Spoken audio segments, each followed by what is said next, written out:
Welcome back to Grammar Grade 9. This is Unit 12, Lesson 93, and today we're building something every writer needs: reliable spelling. We'll cover 3 friendly rules: the famous I before E rhyme, what to do with a silent E when you add an ending, and how words that end in Y behave. None of them are hard once you see the pattern. Let's dig in. Here's the shape of today's lesson. Spelling can feel like a pile of exceptions, but 3 small rules cover most of what you write. First, the famous I before E rule for words like believe and receive. Second, dropping or keeping a silent E when you add an ending. And third, changing Y to I in words that end in Y. Learn these 3 and a huge share of everyday spelling suddenly makes sense. Let's take them one at a time. Let's start with the one you've probably heard as a rhyme: I before E except after C, or when sounded like A, as in neighbor and way. 3 cases live inside that line. Take believe, a plain I before E, the normal case. Now receive. Here the E comes before the I, because it follows the letter C. And way, the E comes first again, because the 2 vowels sound like a long A. Same rhyme, 3 situations. Say it a few times and it'll stick for life. Now, every good rule has its rebels, and the I before E rhyme is no exception. A handful of common words simply break it, and you just have to know them. Seize, weird, either. Each one puts the E before the I, even though no C is in sight. And here's a sneaky one: science. After C, you'd expect EI, but science keeps I before E even after C, because the 2 vowels land in separate syllables. Don't fight these. Just memorize the outlaws and move on. On to silent E. When a word ends in a silent E and you add an ending that begins with a vowel, you drop the E. Take hope. Add the vowel starting ending ing and the E falls away.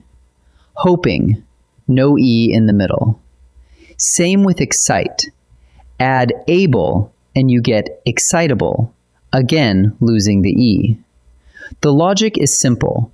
The ending already brings its own vowel, so the silent E isn't needed anymore. Vowel ending, drop the silent E. Now flip it. When the ending begins with a consonant, you keep the silent E. Hope plus full keeps its E, hopeful. Move plus meant keeps its E too, movement. Because the ending starts with a consonant, the E stays right where it is. There's one special case worth knowing. When a word ends in CE or GE, keep the E even before an ending like OUS, so the C or G stays soft. That's why courage becomes courageous. The E protects that soft G sound. Keep the E, keep the softness. Last rule. When a word ends in Y, look at the letter just before the Y. If a consonant comes before it, change the Y to I when you add an ending.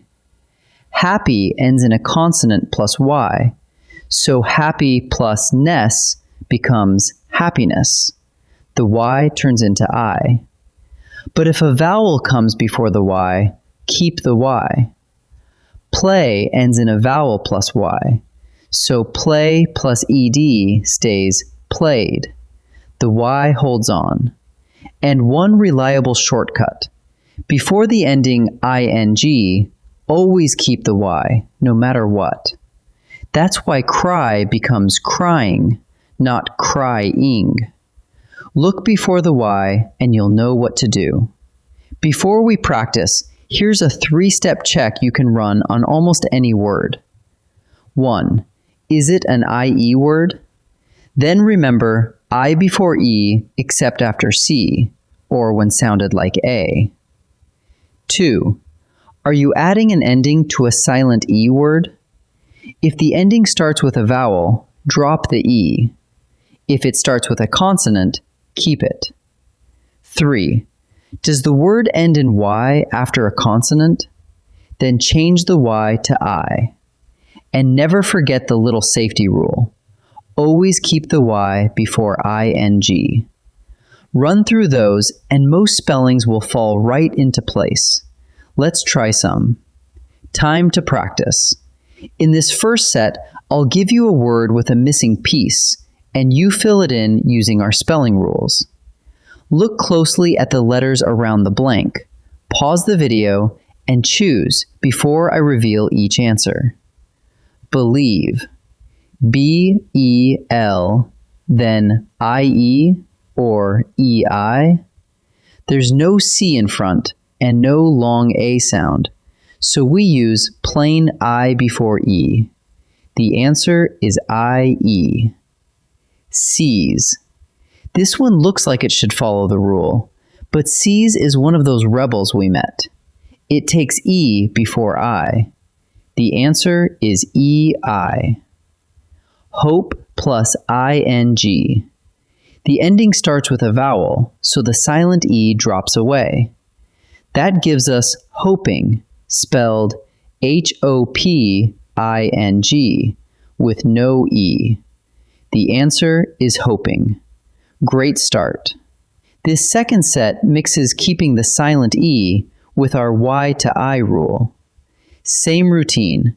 Study the word, decide what belongs, and pause before I reveal each answer. Hope plus full. This time the ending starts with a consonant, f, so we keep the silent E. That gives us hopeful, with the E still in place. The answer is hopeful. Happy plus ness. A consonant sits right before the Y, so we change the Y to I before adding the ending. That gives us happiness. The answer is happiness.